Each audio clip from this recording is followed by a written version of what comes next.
Hey, this is me building a $2 million a year business in public. Last month, I hit my goal. I'm now at a $2 million a year run rate. That's $167,000 a month in profit. Obviously, I can't extrapolate those earnings out, but pretty damn cool. The way that these videos work is I start with some Q&A. That's where I answer your questions on my daily updates channel. So if you want me to answer a question, just leave a comment on any one of my videos and I will eventually get to it. Then I'm going to do some growth stats, talk my own growth over the last 24 hours, and boy, has it been explosive. Then finally, we'll round it out with some live strategy. And my live strategy today is actually just going to be me talking a little bit about all of the lessons that I've learned on my journey to hitting this $2 million a year run rate. Yeah, I'm just pretty excited to share some learnings and some wins and whatnot with you. But let's get into the value first and foremost. This is my main channel with that explosive growth over the last 24 hours. This is my daily updates channel. And I'm just going to take this comment chain and just work my way top to bottom. So nice job on this $6,724, Dom. That's fantastic. I'll answer that question, I guess, in a couple days, realistically. Looks like we're at between 4 to 5 day turnaround time for questions right now. Probably going to go up the bigger I get, just FYI. Okay, Rodrigo Camp says, hey, Nick, in a hypothetical scenario, if you were to recommend the most effective way to get your attention, what would it be? Cold email, Instagram DM, or another platform? Interesting question. I'm asking this because I find it difficult to get positive replies from high-level entrepreneurs when cold outreaching, despite carefully personalizing each message. As someone in your position, what approach gets the most responses? And what elements in the outreach message make you more likely to reply or react? DM voice notes, Loom videos, or just text? Thanks in advance. What a great question. I'm glad you're asking me that if this is the demo of people that you want to be working with. Generally speaking, I don't like DM voice notes.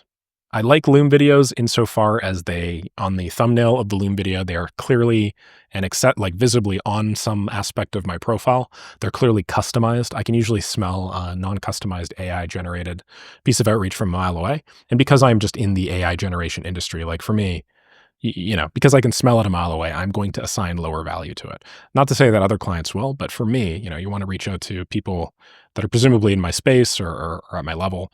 I can kind of like squint and I'm like, I feel like I'm part of a sequence. And if I'm part of a sequence, I just want to do it less. That's just how it is. And that's why I teach everybody to make their outreach seem like it's not from a sequence, right? Text, definitely. I'm fine with text so long as, you can grab my attention. And really the way to do so is just by front loading value. I've shown this email a bunch of times already. But basically there was this guy that did some outreach to me forever ago. I don't even know. I think it was like 22 emails from me. Improve your CTR by 1 to 3%. Look at this. So this is what I would consider to be like probably the best, not the best, but the best approach. Not necessarily the best email. For somebody at my level, hey, Nick, introduce themselves to me. Fantastic. Here is a bunch of value. In his case, a list of 22 titles that'll increase your CTR. Then he just acknowledges the outreach. He says, yeah, this is an outreach, but unlike those cheapsake copywriters, I'm here to steal your time and money to prove that. Here it is. Then he just links me the doc. Let me know what you think. Rock. So how could I make this better? I could fix the spelling and the grammar. The fact that everything's lowercase is okay. That actually implies that he wrote it himself. But like if he's wanting me to hire him for copywriting purposes, he should probably not say, yes, this is un-outreach, right? Because, un-outreach is not a grammatically correct term. He could have just said, yeah, this is outreach. But unlike all the other people in your DMs, I'm not here to steal your time and money to prove that.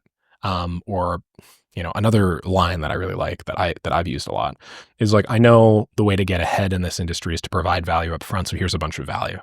And then he just links the asset. In this case, the asset is just a big list of Google Doc titles. The benefit of doing this Google Doc approach is inside of the Google Doc, you can actually list a bunch of additional links without negatively impacting your deliverability any more than that one link in the initial Google Doc did. And then the other benefit is in the outreach, like, you see how I have access to the title? Well, if I zoom out a little bit, you see how it says for you, Nick, emails for Nick, questions for Nick. All of this stuff is basically, these are opportunities for you to customize your outreach to me to make it seem like you actually sat down and did this even further. So I had an awesome piece of outreach sent by another guy the other day. And I think it was on this email, actually. He created me a SaaS app, from Ayub. I don't know if Ayub is watching this video right now. If so, he literally went through, then created a whole SaaS app in Lovable based off of the principles of the video and then reached out to me with it. This may seem really big and super crazy, and why the hell would anybody possibly do that? If you really like the founder or the influencer or whoever it is they're reaching out to, I could see this make a lot of sense. I really can. But in Ayub's case, like with Lovable, you could do this you could do this with literally one message, right? So I don't actually know if Lovable has an API capable of whipping stuff up like this in one message, but even if they don't, like you could just, I don't know, you have a team and the team's whole job is just to whip up lovable apps. They send one prompt based off of a template and then they like just adjust a few things. And you could actually have like a fully functioning SaaS app that you could send people. that accomplishes something that they talk about. So these are all great types of outreach. Highly recommend you give one of these a go.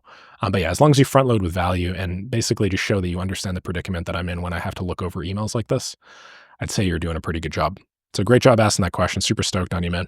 Sarcasm says, "Hey Nick, earlier in your agency or automation career, how do you stay on schedule when filtering stuff out like family and other distractions that are in the way of your that are in a way out of your control?" Interesting question.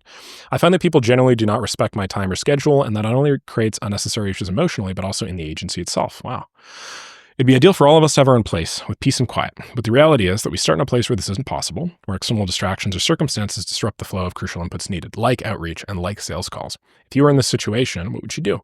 I've thought of just going to a coffee shop or a library to work, but my PC setup is quite nice and it would really bottleneck my workflow with just a MacBook. Would love to hear your thoughts on this. I understand you saying that your PC setup is quite nice and it would bottleneck your workflow. I mean, like, to be honest, I really do think, like, I really think that people that like make their ergonomic setup super complicated are just, I don't know, they're just kind of coping. Like I do just operate with a MacBook and I mean, I make tons of freaking money, right? So yeah, am I a little bit slower with a MacBook, right? But I don't know, you're talking over here about how all these things are distractions and they're annoying and blah, blah, blah. Like, I mean, how much is this actually negatively impacting your work here? Sarcasm. And I'm not being sarcastic when I ask you that. Like if this stuff here makes you like 50% less efficient or effective, I should say, then does this stuff make you 50% more than 50%? Because if it makes you more than 50%, then yeah. But I mean, like in all honesty, you're probably like 20% slower or something typing on your little keyboard and moving your things around with your thumb pad than you are if you have your perfect setup. So is it really that bad? I don't know. Personally, I would definitely just get out of the situation. Like I lived with my family for a very long time. And, like I think a lot of people from, I mean, like I'm Eastern European, culturally speaking. Our family, like, our family values are very similar, I would say, to like more collectivist cultures and Asian cultures, where like it's expected that the person that is in the household lives with their family until they're basically like 30, starts their own family and stuff like that. So that was just never something that I could do. I came into the same sort of conclusion that this sarcasm, lovely human being sarcasm. I don't know if you're a fellow, you're a chica, I don't know, but yeah, I know you've been leaving a lot of comments on my videos, so I've been in the same situation as sarcasm was for quite a while. And yeah, I just knew that that was never something I'd really be able to live with for a prolonged period of time if I was really to go and take the sorts of risks that I wanted to take. Every time I would try and do something, I would always just have some sort of like reflexive crab in the bucket pullback situation. And it's not that, my family or the people that are around me were necessarily bad people or not visionary thinkers. They just wanted the best for me. And, when you risk things, it's difficult to like get the best for you. Right. So can't really blame him for that. But what I do is I just get out. I just get out of the situation. I have a lot of friends that have been living with their families because of financial issues for much longer than they probably should have. I think if they had left a lot earlier and just like kind of exposed themselves to the flame that is a rising floor where you need to make a few $1,000s a month in order to pay for things like rent and so on and so forth. I think that they'd probably have very happily traded that money had they known for the peace of mind and ability to like control your own life that entails. But yeah, I mean, like, let's be real. Most of us have families here. Most of us have other people that are going to be vying for our attention. It's difficult to stay on schedule with them around you. So basically you just need to erect some boundaries if you live in the same household as them, or you just need to get the hell out of there and then get in a place where you can just spend all of your time and energy focused on you. Hope that helps and hope that doesn't just completely and utterly destroy your dreams. But yeah, like my very first apartment, the very first place that I moved to was a garage. It was the piece of shit. I lived in a garage, okay, for $650 a month. It was a retrofitted garage with like some very light insulation on the walls and like a pull-out bed or whatever. But I remember telling my family that I was moving to this garage, basically. They're like, "Oh, you got a new place? Oh my God, we're so excited for you. We're going to help you move. We're going to do all this stuff." And I was just like, no, it's cool. Let me take care of all that myself. And they were like, "What the hell? What are you talking about?" I'm like, no, it's fine. So anyway, eventually they got their way and they came to see my place, my garage that I had found on Craigslist. And they were like, "Are you kidding me? You'd rather live here in this shithole than with us? Good luck. Have fun." And you know what? I really, really enjoyed it. That was probably the catalyst for some of the biggest, some of the most impactful self-improvement I've ever done.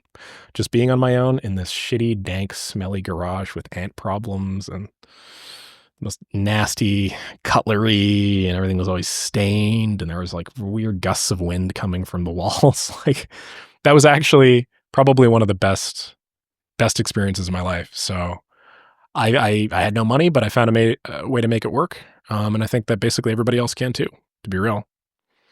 Hey, do we get VTube Nick eventually? I'm Hatsune Miku over here. Absolutely. So kawaii desu. Okay. Abdul Abare says, haha, the Bulgarian accent exposed. And you say, ibitda. Yeah, that's true. Finally. Garrett Automate says, Nick, I'd love to hear more about how you went from having no clients to landing your first few, and then how you scaled to 100K a month. Specifically, how did you structure long-term deals with automation clients after building their systems? What makes automation clients willing to pay a retainer once the automation is set up? A breakdown of that growth process would be super helpful. Please answer in next video. I mean, just to be fair, I do have a lot of people that are asking questions, so I am just going to just proceed up the stack. I don't know if you or somebody else, but I noticed somebody else just left like 10 comments on 10 videos. That's not going to help me, get back to any faster. I just start from the bottom and work my way up. So I'm going to answer this question now. No problem. Love to hear more about how you went from having no clients to landing your first few. Are we talking just no clients in general, like my entire life? Like no clients in any of my businesses? Or are you specifically talking about automation? You might be talking about automation. The way I did automation was I just started on Upwork. I just applied to Upwork. I applied to like 10 to 20 Upwork jobs per day, along with my business partner at the time. That was the whole idea. And we both just applied to a ton of jobs every single day, and the vast majority of them said no to us. But we used a custom Loom video based approach where, I would record a Loom video of me talking and working through the problem, and I would just send out a ton of those. So I got really good at explaining automation problems consistently. And we scaled pretty quickly that automation agency, like $15,000 or $20,000 a month for sure. So very, very quickly went from nothing to basically something. And that's all that me and my business partner at the time cared about. Then we languished around $20,000 to maybe like $40,000 a month. And he really wanted to operate the business as a software consultancy, basically where like we took on custom projects. We hired out a big team and we had people like work on various projects on the team. We tried, we really did, but it didn't really work. The engineers that we were hiring were they always had some problems. They typically didn't understand. They might understand how to like drag and drop stuff in no code with make.com, but they didn't understand why. They didn't understand the business side of things. And so when they put together the automations, they tended to just be really brittle, and it was always just like an academic problem for them. So that's where I kind of, I learned firsthand how difficult hiring was for something as complicated in scope as like a software engineering or automation project. So anyway, my partner and I ended up splitting up after that, just because he wanted to focus on the software consultancy aspect. And he thought that there was a lot of growth, mostly in like the resellability of the company and stuff, building equity. And I didn't want to do that. So I ended up keeping Left Click, and everything's amicable and we're still friends. He just sent me a message the other day. I think it's really important to minimize resentment in these sorts of situations. So, the people that you want to, like, I consider this guy one of my best friends and probably one of the pioneering inspirations in my life for, entrepreneurship and being where I am today. He's the one that like encouraged me to get into YouTube, for instance. He's the one that's just constantly been encouraging me behind the whole thing. So I consider it really important to minimize resentment, and I made sure to minimize resentment as much as possible just by being very clear and communicative about it. So yeah, once he left, I took the business in a different direction. I focused on like high leverage applications of some of the systems that I had already built. Then I scaled up my Upwork applications, and then I also scaled up cold email quite a bit. I reinvested the vast majority of my income straight up into cold email. And then I started like simplifying the offers down. So it was just a few of the things that I had built for my custom project days. And it ended up being mostly like cold email systems, which was really hot at the time.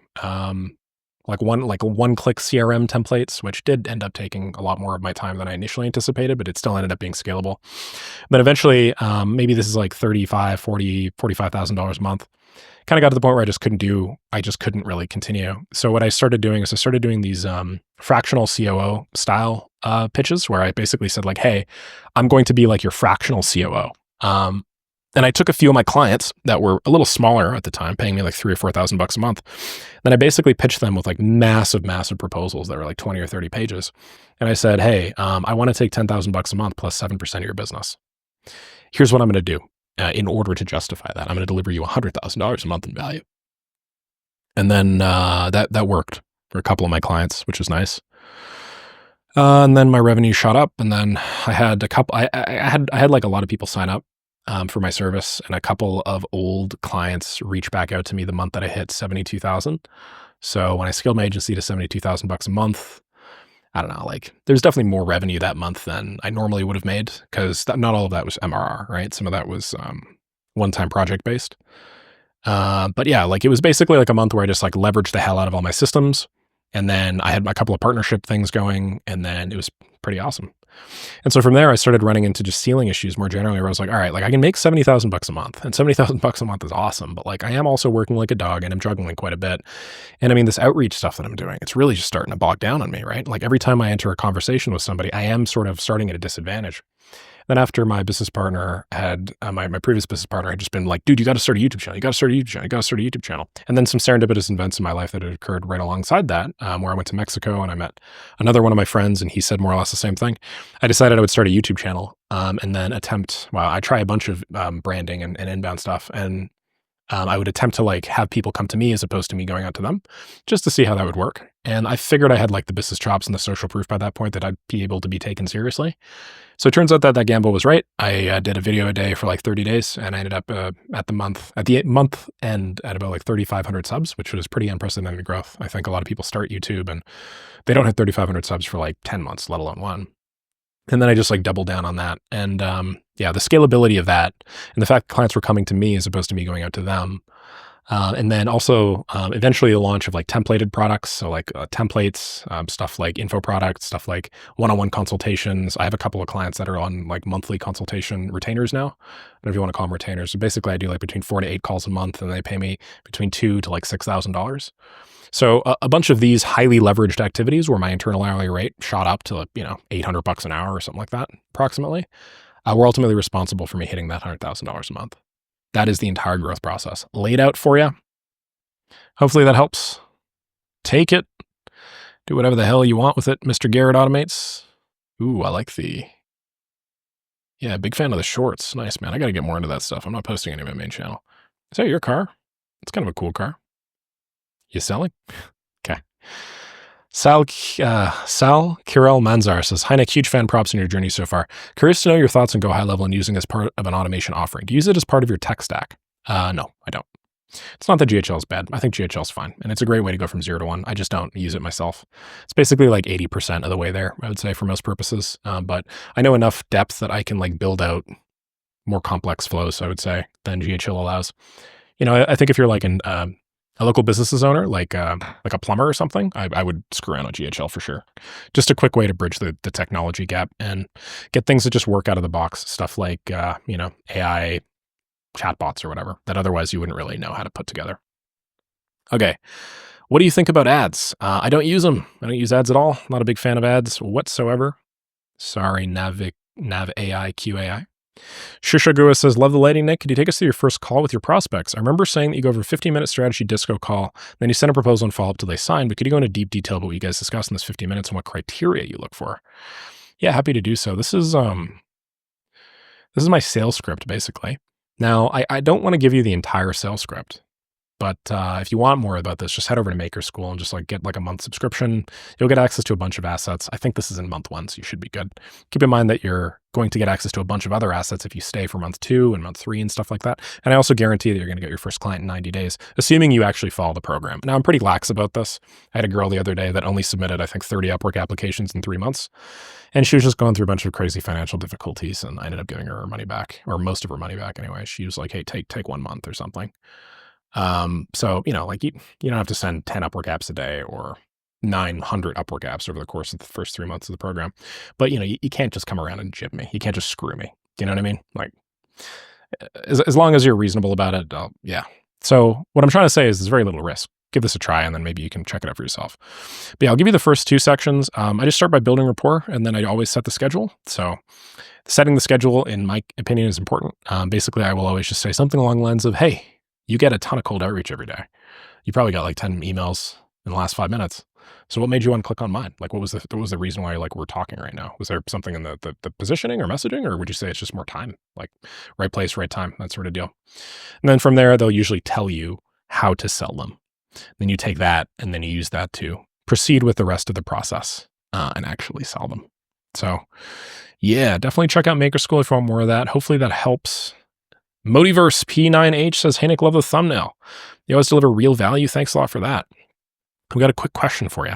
I'm working on building a lead gen automation system, and I'm a bit stuck at a decision point. Is it raining? No. Once I've scraped the leads and gathered all the necessary information, I'm wondering whether it's better to start with cold emails or hit them up via a WhatsApp chatbot. The chatbot aimed to engage leads in a quick conversational manner, qualifying them, collecting additional details if needed, and guiding them towards booking a call. I'm aiming to capture leads effectively, but I'm not sure which approach would yield the best results. Okay, let me think about this really quickly. So you're trying to get people in a chat with an agent and you've never talked to them before? Is that if that's the idea, then no, this would probably not work very well. If you've never talked to somebody before and you have no connection with them, basically you're cold. I would say realistically, the last thing that they would want to do is go to some chatbot sequence or whatever, right? Like the whole point of cold outreach is implying that you are personally doing said outreach. And if you funnel them into some chatbot or whatever, the probability that even if you pretend that it's a real human being, the probability that that'll work, I think, is pretty low. So, I personally like to treat leads like gold. I like to give them a ton of value and I like to deal with them up front for the most part. And I deal with them nurturing wise too. Like I don't actually use AI to talk to my leads. I actually just do it all myself. Earlier today, I had a situation with somebody in my community where I misinterpreted what they said and then I responded to them with something.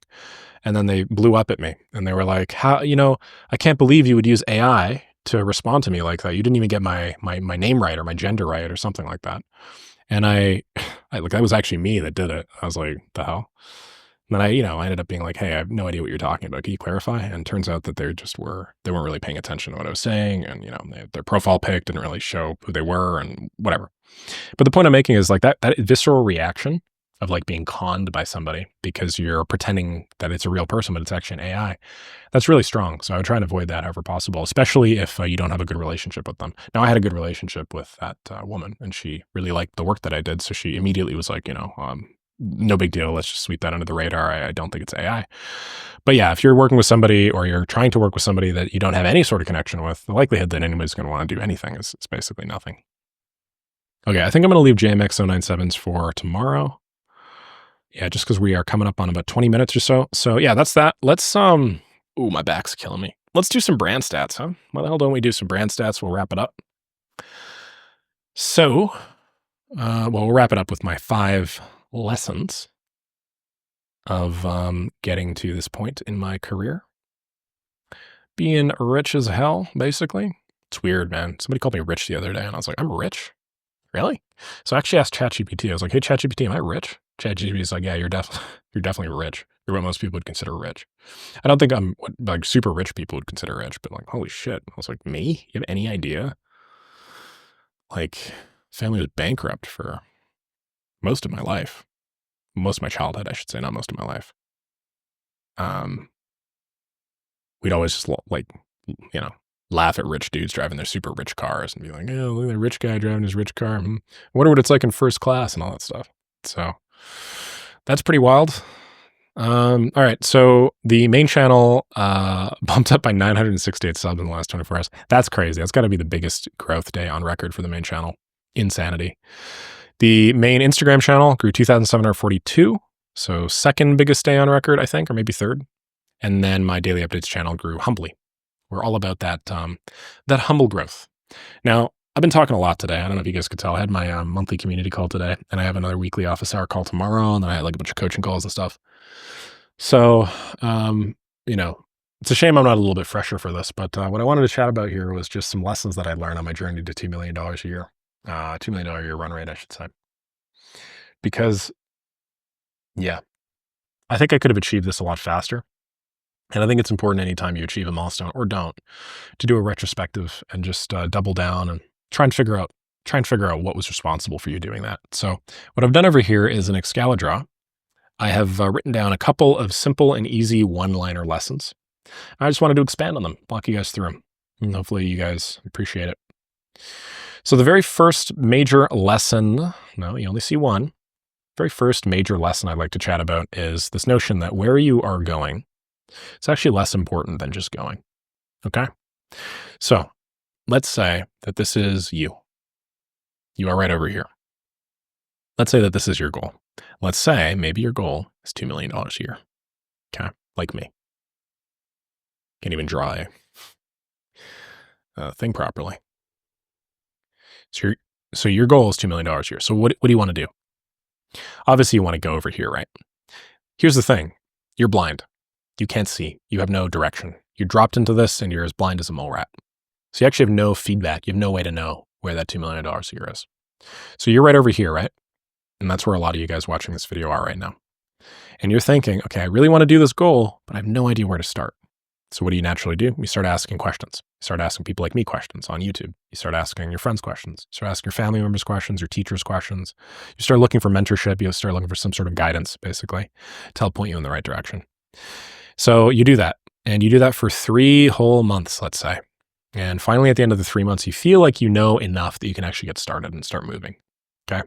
Then maybe you start your movement. So this is you, and you take your first step. You go over here. Now, is that the right direction? I mean, you're trying to go over here, right? This is the straight line path. What you've done is you've gone up a little bit. What I should say is you are technically still moving in the right direction. The only wrong direction is if you were to have gone backwards, right? Like that technically is the only wrong direction. If you were to have gone backwards, then yeah, you're moving further away from that. But even if you go to like an angle to your goal, you're still technically progressing towards it, right? You're still technically reducing the distance there, at least a tiny bit. Anyway, the thing is, this whole 3 or 6 or 12 month period, some people spend 5 years doing this, just sitting on their hands waiting.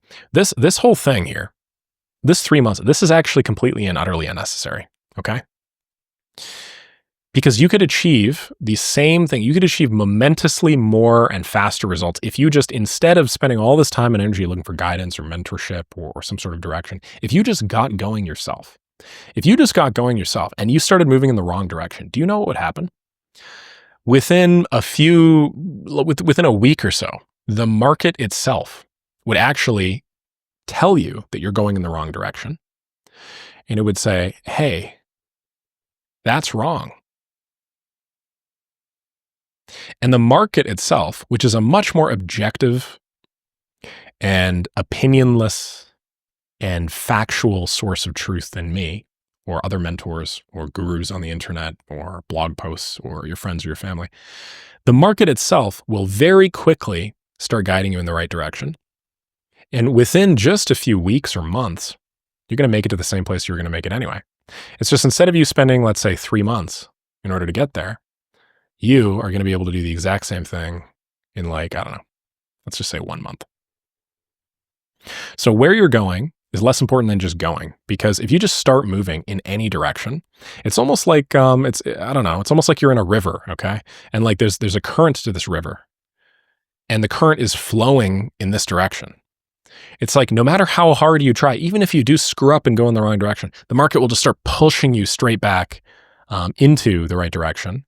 And before you know it, you're going to find yourself, even if you start over here and you start going, eventually you'll find your way back. It's almost as if like the market wants you to succeed. It's constantly teaching you what you need to do in order to succeed. So don't spend 3 months of your life or 6 months of your life or years of your life sitting on your hands. Just like dive in. Where you're going is less important than just going. And people's definition of going is different, obviously. Like Garrett earlier asked me a question about how I got started. It sounded like he was pretty tentative about his own journey and where he should go next. Like, asking a question is a form of getting started, and that's fine. Put yourself out there, ask a question, put yourself in front of people that might know more than you. But don't dwell there. You know what I mean? Don't dwell there. Like quickly get going, start doing things, start trying and throwing things against the wall. Because if you don't, you're only ever going to see like 20% of the actual story. So it's like if this is a pie chart, okay? That 20% over here, this is what like you can actually meaningfully find out by asking people around you and watching videos like mine. But the vast, vast majority of this pie chart, the vast majority of the value, okay, you will only ever get by actually just getting out there and doing things. So yeah, get out there, do things, break stuff, blah, blah, blah, blah. We've all heard variations of this, but I just wanted to show you guys my own. All right, so that's number one. The second major thing is doing things that don't scale. So Y Combinator talks a lot about this. A lot of big entrepreneurial dudes that run like Uber and the various Ubers and Airbnbs of the world talk a lot about this. But basically, there's this predisposition amongst business owners to always try and like automate everything. Fair, we're automators, especially us. And there's a predisposition amongst, I think, just like technical people that are like, oh, like why are you doing this yourself? Delegate this, outsource this, hire for this. Build systems for this. You don't need to be doing this yourself. The reality is that there's actually a lot of things that you should be doing yourself. And no job is too dirty for an entrepreneur. In fact, I'd say the dirtier the job is, basically the better it is for you to do it yourself as an entrepreneur. So like, what are some things that don't scale? Like basically everything that I talk about in my programs doesn't scale, okay? So for instance, recording Loom videos, that, believe it or not, does not scale, okay? That doesn't scale at all. Why? I don't know, spend 5 minutes doing it? Well, that equals 5 minutes. Maybe the business owner on the other end actually watches in 3 minutes. So it's actually inverse scaling. It actually takes you longer to do an equivalent amount of shit. Upwork apps, man, that doesn't scale. There's zero scaling here at all. Okay. Cold emails. I mean, cold emails scale insofar that you can write the same cold email and then send it out to a lot of people, but you still have to spend fixed time on this, right? Like you spend like 30 minutes on this a day. That's 30 minutes a day every day. It's not like your time commitment will go down. No, it's like your time commitment's probably going to go up if that starts picking up, right? Same thing with Upwork, same thing with recording Loom videos. So I guess the point I'm making is these things seem like dirty and they seem kind of lame. And it's like, oh, really? That's what the founder does? The business owner just like sits on his ass, records the same video like 400 times a day with slight variations. Wow, that's lame. But these are exactly the things that you should be doing. Do the things that don't scale. If something scales, then you can give it to somebody else. But the things that don't scale, the things that usually require some sort of like communication on behalf of the business owner, the entrepreneur, and then their end target audience, these are things that you need to be doing yourself. And these are things that unfortunately typically require one-to-one time in order to do so. So a big thing that doesn't scale most of the time is marketing. And you should just do the marketing yourself. So the second I started doing things that don't scale every single morning, the second that I started like manually responding to my community posts, or manually responded to all of my cold emails that came in, or manually dealing and doing Upwork applications every single day, or manually doing some sort of direct DM outreach through LinkedIn or Twitter or something. The second I started manually writing every day, creating my biography, doing my blogs, recording YouTube videos. The second I started doing that, my income just took the hell off.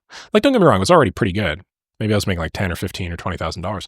But where I really picked up was when I started doing things that don't scale. This is another big disagreement between me and my business partner, believe it or not. There were a lot of things that I was doing on the lead generation side of things that just didn't really make sense. And he's like, why are you doing them yourself? And I was like, well, I want to do the things that don't scale. And I want to make a ton of money myself. There's a good example. Like we need to have a bunch of leads scraped or something. And I believe he said, oh, let's just give this to one of our assistants. And then when we get in tomorrow, we'll have all the leads scraped. And then I was just like, well, I could do that, or I could just do it all right now myself. And then I can send it all the outreach today. Like, why do I have to wait 24 hours? He's like, well, it's not really worth your time. This is something that's just like very unscalable. You have to spend all this time like Googling and researching and stuff. And then I was like, yeah, it sounds pretty boring and it sounds pretty dirty, but I kind of want to move this needle right now. So I think I'm going to do it. And I remember he thought I was silly. I could tell, but I did it. And I think I just take that same approach to this stuff, which is why, I've enabled $2 million a year in scale. Yeah. The big third thing I want to talk about is this notion of doubling down. So if you do the things that don't scale for long enough, what you're going to do is eventually you'll find something that doesn't scale that delivers a disproportionate ROI. So if you find something that delivers a disproportionate ROI on that unscaled time, that's what you double down on. Okay? That's what you just do all day. So let me give you an example of things with disproportionate ROIs. Most of the time they're lead gen related, okay? Most of the time they're customer communication related. I'm pretty zoomed in right now, which is why my text is so big, the strokes anyway. Like these the Upwork stuff, the cold email stuff. Okay. What ends up happening a lot of the time, even the community stuff, what ends up happening a lot of the time is you will try like 10 different things, right? This is thing number 1. This is thing number 2. This is thing number 3. And let's just say you have 10. And let's say, I don't know, number 1 fails pretty early, number 3 fails pretty late, but then number 2 starts to do pretty well later, okay? Take all of the resources that you put in your first approach and your third approach and just stick them all in here, okay? If you're investing $500 a month here, and then another $500 a month here, and then another $500 a month here, take the $500 a month and then just shove them all into here and then spend $1,500 a month on this. Does this sound simple? Yeah, it does. You know, the craziest thing is some of the simplest things in business are the hardest things to learn. This may sound really academic, just list it out here like this, but you know how many people start making money through Upwork or cold email? They make 5 or 10 or $15,000, and then they start and they do this for 2 or 3 months, and then they're like, "Why can't I make any more money? I keep on, I'm capped out. I've plateaued." Then I say, "Well, in the first month, how many cold emails did you send?" And they're like, 10,000. I'm like, "In your second month, how many did you send?" They're like, "Well, 1,000. I didn't need to because I was making so much money." I'm like, "Well, how about your third month?" "Well, 1,000." I was like, "What you should have done is in your first month, you sent 10,000 cold emails, you made $10,000. In your second month, you should have sent 100,000 cold emails. In your third month, you should have sent 1,000,000 cold emails." The second that you see something that delivers a disproportionate ROI, you double down on that, because otherwise you're never going to hit that exponential, which is what we all want. So when you find something working, just double down on it. Hell, quadruple down on it. Okay. All right. Another big thing I want to talk about is being embarrassed is not optional. It's actually a requirement to grow. I consider being embarrassed and constantly being embarrassing, like probably one of my ability to do this consistently is probably one of my core strengths, in all honesty. So I think that basically anybody that's ever made it big just has a ton of embarrassment in their history and past. I tried a ton of stuff, and the vast majority of it failed, and I look like an idiot and a jackass for 99% of it. I look just like, wow, look at that loser. Like, I used to knock on doors, right? 50, 80 doors a day with my business partner, I don't know, 6 years ago, probably starting 6 years ago. We looked like total utter morons every day. I was a young baby-faced boy with like a frickin' blazer or like a wool peacoat thing. Uh, anyway, the point I'm making is I look like a moron. Okay, slicked my hair back, got my little sunglasses, walked around with my little folio, and I just tried to talk to people that were 4 times my age that had seen millions of people like me do this bullshit before and crash and burn for it. I got kicked out by security. I got nearly fired from my job. I got laughed at by hundreds of people on a weekly or monthly basis. I would sit outside of the Save on Foods eating little, bagels that my business partner would bring cream and cheese for. I would go to the Starbucks so broke that I would ask for hot water because we would bring our own tea bags from home and put them in. Like, we did a lot of embarrassing things. When I started my first few businesses, I started a bunch of ads, and I thought the best way to do ads was I would record a video of myself walking at the camera. I'd be like, "Hey, my name is Nick. Today, I'm going to show you how to do all of this stuff." And I thought that was the best way to do ads. I was like a little kid, like that. It's embarrassing. It's cringy looking back. I used to teach courses, all sorts of courses on Udemy, which I can't find for some reason. Did they ban me? Maybe they banned me. Maybe it's Nick Wells Udemy. Maybe it's that. Anyway, whatever. I used to teach a bunch of courses. Okay. This is a course platform, one of my first businesses. And in it, I taught a whole host of what I'd now consider pretty silly ass courses. So how to start conversations like a pro, speak well on camera, learn better faster, right? How to send the best dang cold emails to your life. I'm about to embarrass myself by clicking on this, but I'm going to do it anyway. Okay. We spent God knows how much time and energy on this, setting up like a perfect studio, setting up the perfect lighting, trying to like make everything look all good. We had our little B-roll and our edits put in place and stuff. This is probably some of I don't want to say it's like the really crappy content, but like compared to what other people were talking about at the time, like I look at myself, I branded myself an entrepreneur, like a lot of the stuff that I did was super embarrassing, but you know what? If I didn't throw all of that stuff at the wall, I would have never allowed myself any of those to stick. So it's not optional to be embarrassed. Actually, the more embarrassing you can be, I don't know if I'm spelling that right, the faster you grow. So it's almost like if you really wanted to grow as quickly as possible, and I think we all do, you should actively look for situations that make you more embarrassed. Literally look for opportunities to be as embarrassing as possible. If you cringe or feel shame at the idea of recording a video and putting it on Instagram, or if you cringe at the idea of doing a Loom video outreach like I talk about, the fact that you cringe at that is probably a great sign. You should actually be moving in the direction of the discomfort. This is a Stoic principle from a while ago. The obstacle is the way. The more embarrassed you are about the businesses that you start and the various approaches that you try and all that stuff, the better you will inevitably be. You're not going to feel that way when everybody and their mom is laughing at you for being the new business owner trying to sell, I don't know, synthetic 3D printed hot dogs on Facebook Marketplace or whatever the hell your business idea is. But when you look back on that, you'll find that that was probably some of the fastest growth that you ever experienced. And then finally, my last point is that it's better to move fast and make mistakes and then apologize than sit paralyzed. So it turns out you can actually just do stuff and then really screw up. Okay. And then just apologize for it.